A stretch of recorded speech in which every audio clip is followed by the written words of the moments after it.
Okay, so napundi yung headlight mo. Alam mo ba yung tamang replacement? So, meron tayong tinatawag na H4, which is this one. Typical headlight na nakikita mo sa mga lumang auto, ganito siya. Ito yung H4.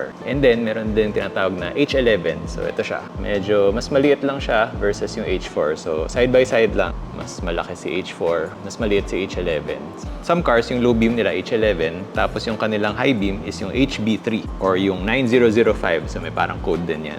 And then yung fog lamps, pwedeng H16. So, maraming numbers, guys. So, huwag kayo magkakamali sa pagbili ng bulb kasi syempre ma-hassle din kayo ibalik yung items. So, question. Tinignan ko yung headlights ng kotse ko and parang hindi ko mapalitan yung bulb. Ano yun?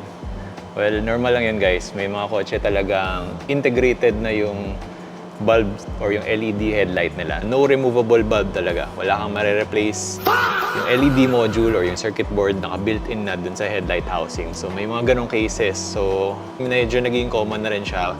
Wala ganun talaga I guess yung mga manufacturers ayaw din nilang nire-repair ng mga tao yung auto nila. So gusto nilang bumibili na lang ng parts diretso para isang buong headlight. I think may mga model si Mercedes na ganun. Talagang bibilin mo yung buong headlight or taillight. Di mo mare-replace yung headlight or yung bulb. Sad reality. Sa mga nakakatanda pa nitong mga H4 bulbs, yung OG.